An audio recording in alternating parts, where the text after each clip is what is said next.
Olá, vamos falar de análise de balanços para investimentos e vamos trazer para vocês mais uma empresa que, com certeza você conhece. Com certeza você conhece um dos ícones aqui no Brasil. Sabe aquelas empresas onde a marca acaba sendo o nome do produto, né? E é desses casos aqui. Estamos falando aqui da Bombril SA, né? E a Bombril SA é justamente esse ícone aí que quando tem que ir lá no mercado comprar um Bombril, pode ser de qualquer marca, mas tem que ser Bombril, né? Então, na verdade, é uma esponja de aço, né? Então é essa empresa que nós vamos retratar hoje aqui, até atendendo a solicitação dos nossos inscritos, do meu amigo Breda. Ô Breda, que bom ter você conosco. Muito obrigado pela participação, muito obrigado pela sugestão. Um prazer poder lhe atender. É um prazer poder atender a todos vocês e para tanto é muito fácil. Basta entrar aqui, ó, canal Silas Degraf e manda a sua sugestão. Aproveita, faça a inscrição, dá o like e venha junto conosco construir e repartir conhecimentos. Mas quando a gente fala da Bombril, olha só, lá em 1948, o Roberto Sampaio Ferreira, ali até para cobrar uma dívida que ele tinha para receber ali, e acabou recebendo como parte de pagamento dessa dívida uma máquina. E essa máquina, o que ela fazia? Ela produzia esponjas de aço, né? Aquela lã de aço. E aí, nessa época, até então, as panelas eram todas de ferro fundido, então muito pesadas, mais difíceis para lavar. E aí começaram a surgir as panelas de alumínio, né? Só que as panelas de alumínio, a esponja em si ali, ela não tinha a capacidade de fazer uma limpeza, de dar brilho para a panela de alumínio. E a esponja de aço, fabricada agora pelo Roberto Sampaio Ferreira, ela justamente fazia essa função. Então, não só para limpeza de panelas, como limpeza de uma série de produtos, tanto é que era 1001 utilidades, né? E aí começa então toda a história da Bombril, né? E aí na sequência já a partir da década de 60, ampliando agora a sua linha de produtos na área de limpeza, ele adquiriu a Indústrias Químicas Fábrica de Belém, que era detentora do Sapólio Rádio. E agora, então, nós temos a Bombril e a Sapólio Rádio pertencentes à mesma empresa. Em 1978, com o crescimento da Bombril, em 1978 eles começam a lançar outros produtos na área de limpeza, como o Limpol, o desinfetante Pinho, o Calipto. E aí, nesse ano também, nós tivemos a estreia de Carlos Moreno, o maior ícone hoje da propaganda brasileira, que inclusive foi para o Guinness como o personagem que por mais tempo representou uma marca dentro dos comerciais. E aí, então, agora com isso, a Bombril vai crescendo, diversificando a sua linha de produtos de limpeza. No ano de 1981, com o falecimento do Roberto Sampaio Ferreira, quem assume o comando da empresa é seu filho Ronaldo Sampaio Ferreira. E a partir dali, daí na sequência, lançam novos produtos como o Monbiju, que também é um outro grande sucesso. E em 1984, a Bombril se transforma numa sociedade anônima de capital aberto. Em 1990, a empresa, o controle dela, acaba sendo vendido para a Ferrugem, que na sequência acaba vendendo para o grupo Cragnotti, lá da Itália, que era do Sérgio Cragnotti. Sérgio Cragnotti, que inclusive daí era dono também da Sírio, e aí aqui no Brasil comprou também produtos na linha de conservas. E aí, na sequência, justamente pela compra da Bombril pela Sérgio Cragnotti, aí tivemos ali alguns problemas lá de evasão de divisas, etc. O Sérgio Cragnotti, inclusive, teve problemas com a justiça e acabou não pagando a família Sampaio Ferreira. E aí começa todo um processo de discussão judicial e a Bombril acabou ficando sem dinheiro e foi perdendo o mercado por concorrentes que acabaram avançando no mercado da Bombril. E aí, na sequência, daí começa toda essa briga da família Sampaio Ferreira, lá do Ronaldo Sampaio Ferreira, com o Sérgio Cragnotti para receber, e todo isso aí foi causando um problema financeiro gravíssimo para a Bombril, que começou a ter uma série de dificuldades de atraso de salários, atraso de fornecedores, e aí, consequentemente, não recebia matéria-prima, começou a causar desabastecimento nos mercados. E aí, em 2006, aí sim a família Sampaio Ferreira consegue retomar o controle da empresa. Porém, quando retoma o controle da empresa, pega a empresa bastante com bastante dificuldades. E aí começa todo um processo de recuperação. E até uma das maneiras de marcar a volta da família Sampaio Ferreira foi justamente a volta do Carlos Moreno também para fazer os comerciais. E desde então, a Bombril vem aí no processo de recuperação gradativo, lentamente, vem tentando se recuperar. Mas para saber como que está esse processo de recuperação da Bombril, trouxemos aqui para vocês os balanços de 2019, 2020, 2021, 2022 e do terceiro trimestre de 2023, as últimas informações apresentadas pela empresa. E através dos números, vamos conhecer a Bombril. Então, vamos aos números.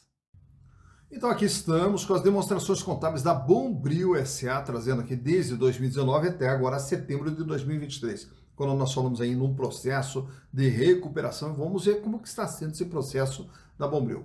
Começando pelo ano de 2019, o que era a Bombril nesse ano? Era uma empresa de 657 milhões de reais, todo o patrimônio da empresa. Ela tinha dentro do seu imobilizado 270 milhões de reais, que são as fábricas, máquinas, equipamentos, ferramentas, acessórios, computadores, instalações, enfim, toda a estrutura física de funcionamento da empresa. E aqui já na parte de cima, o capital de giro também 270 milhões de reais, sendo que nesse ano aqui a empresa fechou com dinheiro em caixa 18 milhões de reais, 188 milhões para receber dos seus clientes, de vendas realizadas para os seus clientes, e os estoques de 54 milhões de reais. Já os outros créditos aqui são outros valores a receber de curto prazo que não sejam de clientes, e em especial tributos a recuperar. Já no ano de 2020, a Bombril ficou um pouquinho maior, 674 milhões de reais. Esse crescimento se dá no capital de giro, 282 milhões de reais, mantendo aqui os 41,9% de representatividade em relação a todo o seu ativo. O volume de caixa, 20 milhões de reais, 161 milhões, o contas a receber, caiu em relação ao ano anterior. Em contrapartida, os estoques pularam de 54 milhões para 91 milhões de reais. Já para 2021, aí a Bombril dá um salto, ela vai para 852 milhões de reais. E esse crescimento se dá também no capital de giro, no ativo circulante, que agora totaliza 373 milhões de reais. Nós temos aqui um aumento no volume de dinheiro em caixa para 39 milhões, temos aqui também um aumento no contas a receber para 185 milhões e os estoques praticamente estáveis aqui, beirando 90 milhões de reais. Chegando em 2022, 864 milhões é o total do patrimônio, bens e direitos que estão no patrimônio da Bombril. E o capital de giro sobe mais um pouco, vai para 412 milhões de reais. O volume de dinheiro em caixa diminui um pouquinho para 32 milhões. Em compensação, temos um aumento aqui significativo no contas a receber, que agora fecha com 230 milhões. E os estoques praticamente estáveis aqui, com uma pequena queda, fechando em 87 milhões de reais. 9 meses depois, agora em setembro, a Bombril é uma empresa de 900 milhões de reais e o capital de giro aumentou para 438 milhões, atingindo agora 48,6% de representatividade em relação ao total do ativo da empresa. O volume de dinheiro em caixa aumenta para 56 milhões, quanto que a empresa tem de dinheiro em caixa, banco aplicação. O contas a receber diminui para 204 milhões, em contrapartida, temos um aumento dos estoques que vão para 108 milhões de reais. Então, o que nós observamos se olharmos só esse ativo aqui? Que a empresa ela vem crescendo gradativamente, 657, 674, 852, 864 e 900. Esse crescimento ocorrendo aqui no capital de giro. Ela tem mais recursos para trabalhar do que ela tinha nos exercícios anteriores. Quando nós olhamos aqui imobilizado, nós vamos ver aqui 270, 272, 270, 269, 272, mostrando que a empresa não vem fazendo investimentos aqui em mais máquinas, equipamentos, em aumento do seu parque de produção. Esse aumento todo que está ocorrendo é justamente no capital de giro e também aqui no item estoques. Já no endividamento, aqui daí que é o problema da Bombril. Lá no ano de 2019, ela tinha uma dívida de 942 milhões para um patrimônio de 657. Então, tem um patrimônio de 657 e deve 942. Ela deve bem mais do que aquilo que ela tem. Ela tem uma dívida que representa 143% de tudo aquilo que ela tem. E, consequentemente, o que nós temos? Um patrimônio líquido negativo. E esse patrimônio líquido negativo ocorre por quê? Justamente aqui onde tem essa reserva de lucros, está entre parênteses, que que são prejuízos acumulados lá de exercícios anteriores. Então a empresa vem acumulando prejuízos e esse prejuízo agora acumulado até 2019, 1 bilhão 258, maior do que o capital e reserva que a empresa tem, razão pela qual seu patrimônio líquido é negativo. Já no ano de 2020, o endividamento ele recua aqui para 920 milhões e o peso da dívida um pouquinho menor, 136%. Continua com PL negativo, continua com prejuízos acumulados de 1 bilhão 215 milhões. Passado agora um ano, em 2021, a empresa tem uma dívida total de 1 bilhão e 30, porém o peso da dívida ficou um pouquinho menor, 120,9%. Continua com patrimônio líquido negativo de 178 milhões e continua com os prejuízos acumulados, só que agora menores, 1 bilhão 145. Fecha agora 2022 com 1 bilhão e 20 de dívida, 118% o peso da dívida. Continua o PL negativo e os prejuízos acumulados, só que agora de 1 bilhão 120.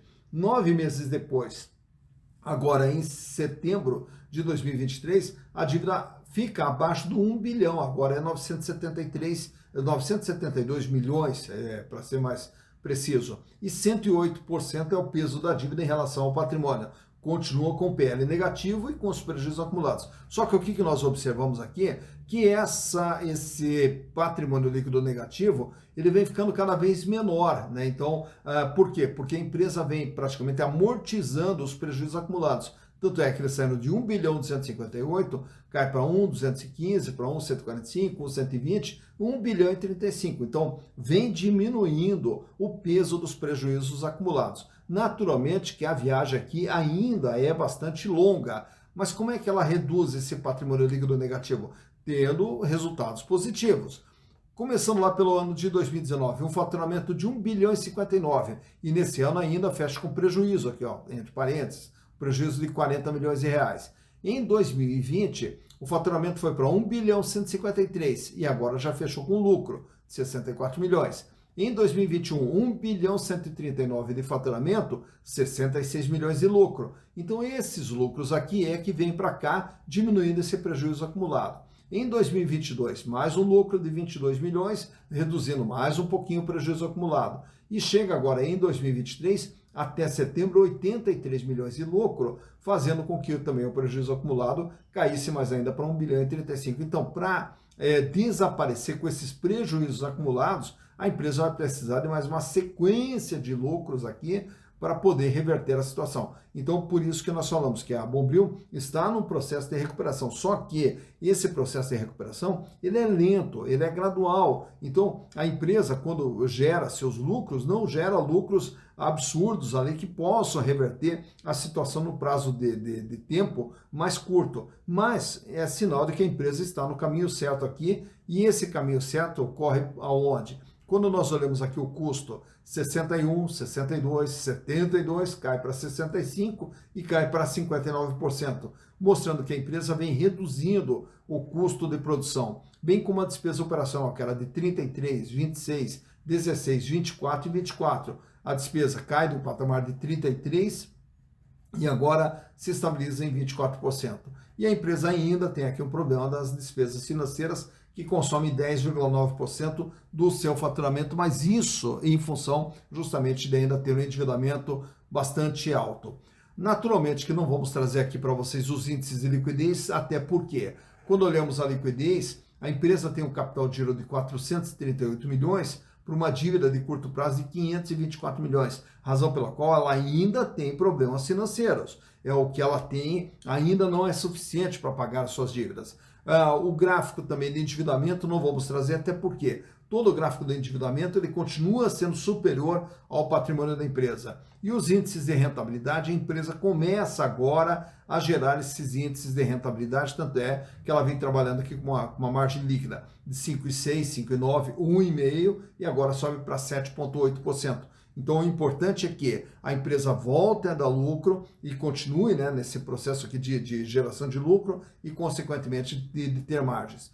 Eu também não vou trazer para vocês aqui os outros indicadores relacionados às ações, até porque quando a gente fala de valor patrimonial de uma ação, quando a empresa tem um patrimônio líquido negativo, quer dizer que a ação, na verdade, ela não vale nada. né?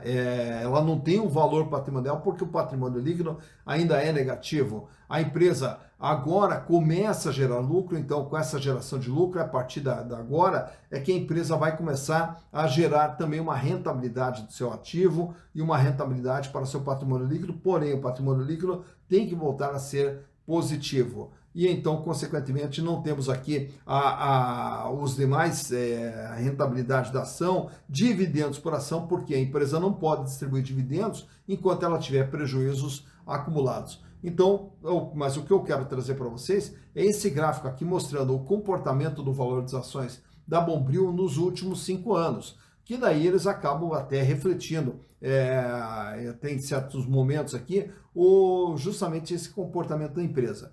Começando lá pelo ano de 2019, a ação valia, na época, R$ 2,72. Ela despenca, ainda em 2019, quando começa 2020, a ação ela já dá um respiro, ela vai lá para R$ 2,80. Vem a pandemia, isso aqui não é um problema da empresa, é um problema conjuntural que nós tivemos em função da pandemia, a ação despencou para R$ 1,30. Passou o efeito inicial da pandemia, a ação disparou de volta. Aí ela foi para R$ 2,68. E aí ela engatou uma série de quedas até 2022, entrando 2023, com a ação ali praticamente beirando R$ 1.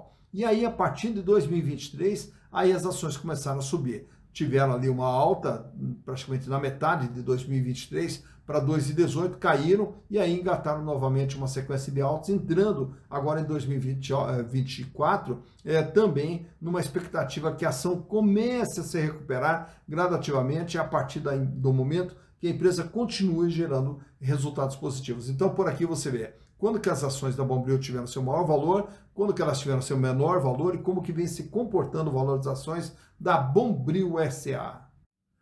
Tá então, mais uma empresa retratada, Bombril SA. Agora você já conhece a história da Bombril, né? E aí agora você já sabe, você que tem um pouco mais de idade aí como eu, vai saber por que a nossa Bombril que dominava o mercado, daqui a pouco a Bombril foi perdendo o mercado. O que acontece, né? Então, geralmente, quando acontecem esses fatos ali de uma empresa começar a ter dificuldades dentro do mercado ali, aí quando a gente vai buscar na história, a gente vai ver os problemas de gestão que a empresa acabou tendo, né? E aí, no caso da Bombril, foi determinante, né? A Bombril, a esponja de aço Bombril, que tinha praticamente 95% do mercado na época lá, acabou caindo ali praticamente para 65%, 64% de participação no mercado e seus diversos produtos acabaram perdendo muito espaço. E tudo isso aí ocasionado justamente pela falta de dinheiro nesse processo todo de transições muito mal feitas aí, que hoje esperamos aí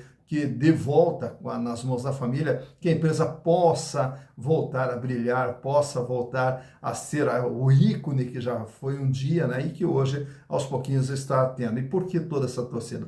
Porque a gente fica aqui na torcida pelas nossas empresas, porque elas são geradores de emprego, de renda, de desenvolvimento, e é o que nós mais precisamos aqui no Brasil, né? E aí, consequentemente, esperamos aí que a Bombril, os próximos balanços sejam cada vez melhores. E agora você já conhece, você que investe em ações ou pretende investir em ações, você já conhece um pouquinho da história da Bombril. Só retratando também mais um pouquinho, que é uma empresa que só tem ações preferenciais no mercado. As ações ordinárias estão tudo na mão dos controladores. Então nós não temos a ação ordinária girando no mercado. E temos as preferenciais, porém com volume baixo, e aí, diante disso, é uma ação que ela não tem muita liquidez, quer dizer, comercialização, compra e venda de ações em grandes volumes praticamente não tem. Então ela tem um pequeno volume de ações que estão circulando no mercado, então é interessante também a gente saber um pouco mais da Bombril. Dito isso, bons investimentos para vocês!